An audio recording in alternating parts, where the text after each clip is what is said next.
दोस्तों नमस्कार।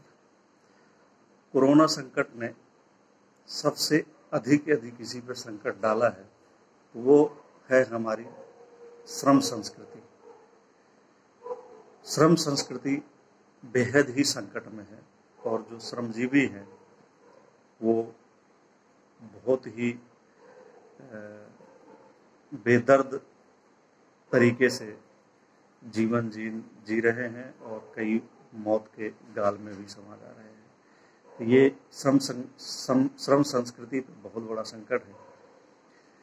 इसमें डार्विन का सिद्धांत लागू होता दिखाई दे रहा है कि शक्तिशाली ही बचेगा और जो कमज़ोर तबका है, जो कमज़ोर संस्कृति है, जो आर्थिक रूप से कमज़ोर संस्कृति वाले हैं, उन पे ये कहर कुछ ज़्यादा ही टूटता दिखाई दे रहा है। लेकिन इसी सब के बीच इस श्रम संस्कृति के कुछ अच्छे और सकारात्मक पहलू भी सामने आ रहे हैं। तो हम कुछ ऐसे घटनाओं का जिक्र करेंगे जिनमें श्रम संस्कृति बहुत घोर संकट में है। इसमें पिछले दिनों जो है एक 12-13 साल की बच्ची जो है तेलंगाना से जो है छत्तीसगढ़ के लिए निकलती है कुछ लोगों के साथ, जो वहाँ पे काम करने गई थी, और अपने घर से जब वो 14 किलोमीटर दूर होती है तो उसकी मौत हो जाती है। तो एक बच्ची जो इस तरह जो है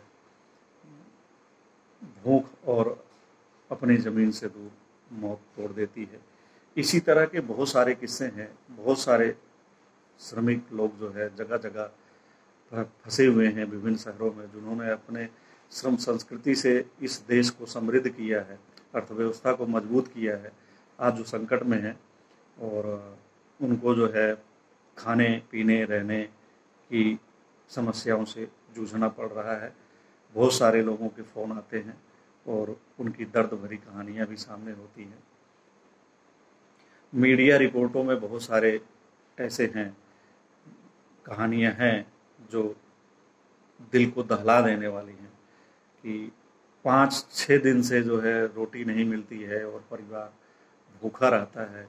बच्चे को आटा और घोल के पिलाया जाता है, दूध का भ्रम किया जा रहा है। ऐसी माएँ भी हैं जो अपने बच्चों को इस तरह से पाल रही हैं। ऐसे कई लोगों का हाल है जिन्हें रोटी किसी तरह से मिल जाती है, अगले दिन की कोई उम्मीद नहीं होती है।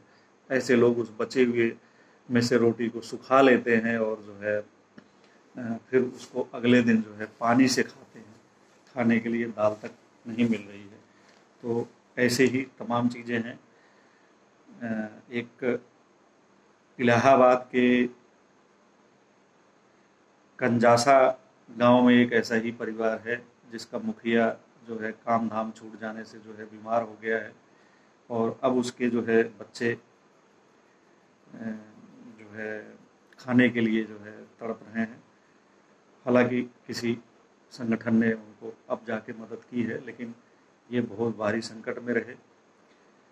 इसी तरह जो है एक महिला है रमसखिया देवी, जो 85 वर्ष की हैं और खाना लेने के लिए 4 किलोमीटर जाती हैं, उसकी जद्दोजहद करती हैं।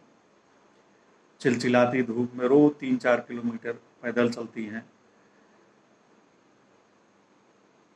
ये भी मतलब इलाहाबाद की रहने वाली है। और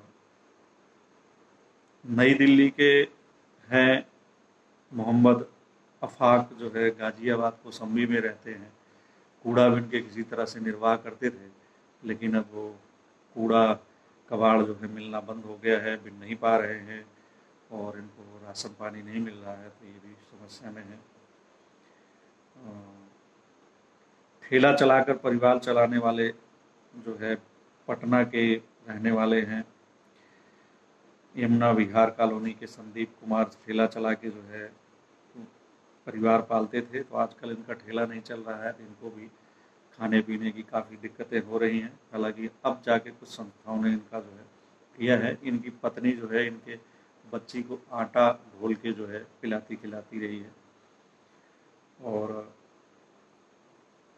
हैदराबाद के सलीम कुमरल्लू और हलप्पा कुमरल्लू कर्नाटक के गुलमर्ग के हैं, हैदराबाद में फंसे हुए हैं। इनकी पत्नी सलीमा बताती हैं कि घरों में झाड़ू पोछा करती थी और इनके पति पत्थर वगैरह तोड़ते थे। इनके 2 बच्चे हैं और घर में 8 सदस्य हैं, लेकिन लॉकडाउन में काम बंद हो गया, तो जिनके घरों में पोछा झाड़ू बर्तन धोती थी, जब उनके यहाँ गए तो उन्होंने भी इनकी मदद नहीं की, 2-4 दिन की, लेकिन अब उनको इनके ऐसे हाल पे छोड़ दिया है। तो ये भी काफ़ी परेशान है। ये कुछ और पिछले दिनों जो है एक मजदूर जो है पटना जाने के लिए निकले थे, तो उनकी बनारस में मौत हो गई भूख से और इन सब चीज़ों से। तो ये सब चीज़ें जो है मीडिया में काफ़ी हैं, ऐसी जो कुछ कहानियां हैं जो कि जो है चर्चा में हैं और जो है बड़ी मतलब मानव संवेदना को झकझोरती हैं और दिल दहला देने वाली हैं कि इस हालात से ये जो है हमारी जो श्रम संस्कृति के लोग हैं जूझ रहे हैं। हालांकि इसी बीच एक खबर है जो मीडिया में काफ़ी चर्चा में है, ये है सीकर से। यहाँ पे जो है हरियाणा, यूपी, बिहार के करीब 54 मजदूरों को जो है क्वारंटाइन किया गया था। ये अपने घर जाने के लिए निकले थे, लेकिन इनको वहाँ पे सीकर में रोक लिया गया और एक स्कूल में इनको जो है रखा गया क्वारंटाइन के तौर पर। तो गांव वालों ने इनके खाने पीने की व्यवस्था की और ये वहाँ पे रह रहे थे। तो लेकिन जो है इनको इस तरीके से बैठ के खाना और मुफ्त में खाना जो है अच्छा नहीं लगा। तो इन्होंने जो है वहाँ के सरपंच हैं रूप सिंह से जो है वो गुजारिश की कि हम इस स्कूल को जो है साफ सूफ करके जो है ठीक करना चाहते हैं। तो उनको अनुमति मिली, कर देंगे। तो फिर उन्होंने प्रस्ताव रखा कि हमें पेंट मिल जाए, चूँकि हम लोग पेंट करने वाले लोग हैं, तो अगर हमें पेंट मिल जाए तो हम स्कूल की बिल्डिंग को जो है पेंट वगैरह कर दें। तो इनकी बात सरपंच साहब को अच्छी लगी और इन्होंने मजदूरों ने कहा कि हम कड़ा परिश्रम करने वाले लोग हैं, खाली नहीं बैठ सकते और हमें बैठे बैठे खाना हजम भी नहीं होता है। देखिए कितनी बड़ी बात कही इन्होंने, श्रम करने वाले खाली नहीं बैठ सकते, कहते हैं कि हम बैठ के खाएंगे तो ये हमें हजम ही नहीं होगा। आप जिस तरह से हमें खाना खिला रहे हैं और ध्यान रख रहे हैं, हम भी गांव वालों के लिए कुछ करना चाहते हैं। हमें स्कूल में साफ सफाई की अनुमति दी जाए। इसके साथ ही सेवाकारी की ये कहानी शुरू होती है और ये लोग जो है साफ सफाई में जुड़ते हैं। और इन लोगों ने पेंट वगैरह मांगा तो सरपंच ने प्रशासन से अनुमति लेके और दुकान खुलवा कर इन लोगों को रंग और पुताई का सामान दिला दिया। और इनके साथ हालांकि गांव के लोग भी जो है हाथ बटा रहे हैं और जो है लोग चंदा वगैरह करके जो है पेंट वगैरह खरीद के वो कर रहे हैं। तो इस तरह से देखिए कि इनकी भावना देखिए कि इनको घर जाने के लिए निकले थे, लेकिन इनको रास्ते में रोक लिया गया और वहाँ पे गांव वालों ने इनके खाने पीने रहने की व्यवस्था की। तो इन्होंने कहा कि देखिए हम मतलब मेहनत करने वाले हैं, श्रम करने वाले हैं, हमारी संस्कृति श्रम की है, तो हम इस तरह से बैठ के नहीं खाएंगे, हमें हजम ही नहीं होगा, हमें मेहनत करनी है, तो हमें काम दीजिए। तो इनको ये काम मिला और ये स्कूल को इन्होंने जो है रंग रोगन करके चमका दिया गया है। तो मित्रों, श्रम संस्कृति को लेकर हमारे समाज में जो है एक धारणा है कि कामचोर होते हैं, कुछ करते नहीं है, या मतलब एक घृणा की भावना होती है। लेकिन आज ये श्रम संस्कृति चारों तरफ से संकट में है और इनके मदद की बहुत ज़रूरत है।